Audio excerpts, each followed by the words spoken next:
What's up, soil brothers, soil sisters? We are here today on the Homestead, and I decided I needed to do an update on my banana plants. All right, so they're doing some things that, I'm not too fond of, but it happens. All right, so I figure I'll bring this to you all, so if this happened with you, you can actually know what's going on and what to do or not do in that situation. Okay, so this is some information that will probably confuse some people, but is something that's pretty common, and it's common in our area. Okay, if you actually grow bananas and you actually do get a frost or some cold, you will lose all your leaves on your bananas. All right, and this information contains to you, not someone who lives in a tropical area who has green leaves all year long. So come along with me and I'm gonna show you exactly what it is I'm talking about. But what we're here for today is this particular ice cream banana. All right, so what you do not want to happen is right after your plant wakes back up, for you to see that one leaf, that small leaf come out. Call that the flag leaf. The flag leaf is the indicator that your banana plant is about to fruit. Now, if you get say 5-6 leaves, you're okay before you get that flag. But if you get that flag and you have very minimum leaves, it's not too good of a thing, because your banana plant needs leaves to gather up the energy to grow and ripen your fruit. So if you look right there in the middle, that is the fruit emerging from my banana plant. All right, and that is what, only 3 leaves, and they're not even 3 good leaves. So potentially hundreds of pounds of 100-pound of bananas is probably about to go to waste. So you can actually try to leave that on there and hope that it actually ripen, or you can go ahead and cut that tree down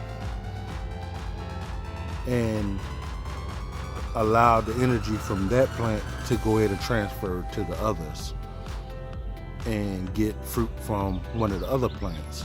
Now, will the other plant ripen or grow and ripen the fruit in time for your season? Who knows? That's the thing about growing tropical fruit in non-tropical areas. It's a hit or miss. So that's the reason for growing multiple mats. So, all right, guys. If that news wasn't great, how about this one? This is one of my Cavendish mats. I'll cut this one completely down and let it start over. And here we go.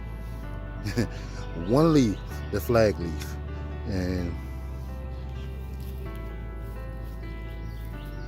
this is the fruit coming out of that particular plant. So here we go with another plant that I could have potentially had 100 pounds of fruit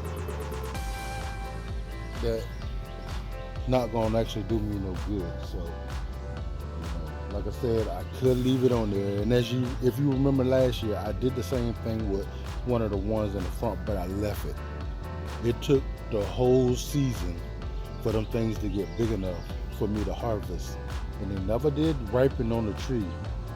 And I could say it didn't have the most flavor, of the bananas I have harvested in the past. So I don't really see a purpose to keep them other than just to have bananas hanging from the tree, which is always a pleasant thing. I love walking around and looking at my bananas hanging from the tree, but I want to actually harvest and eat some, so therefore I'm gonna go ahead and get rid of those and allow my other plants to take that nutrients. All right, fam. You may say, oh man, that is horrible, unfortunate.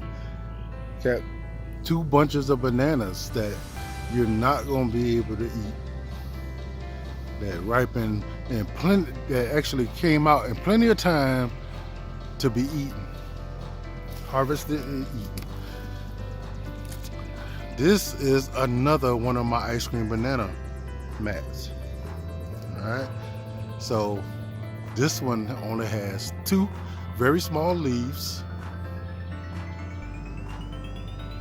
and that is the flag leaf.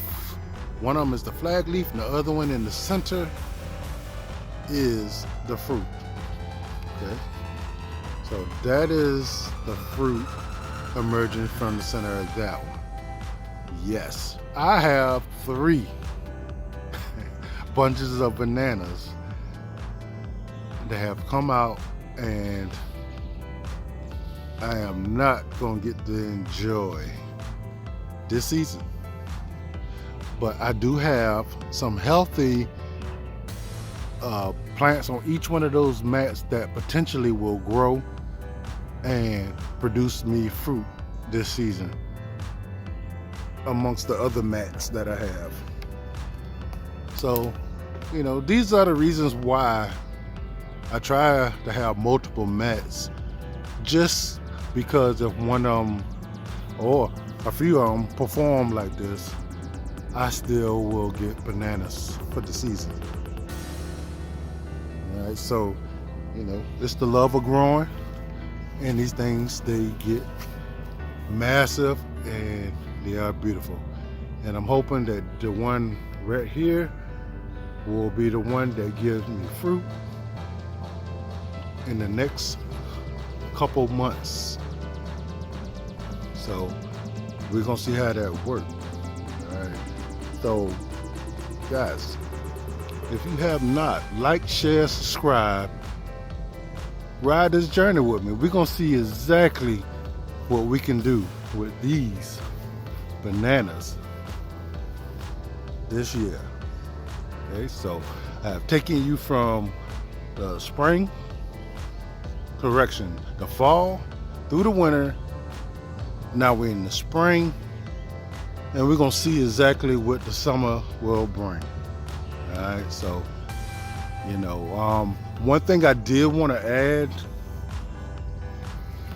if you notice where I cut that banana and where the new plant emerged. All right, so some of you who live in areas like I do would have cut your plant way down here somewhere. You know what I mean? So then that flower would have been somewhere along in the stalk. You would have cut this plant and cut the flower at the same time, and then your plant would have died. Which, and after it flowers, it do die back.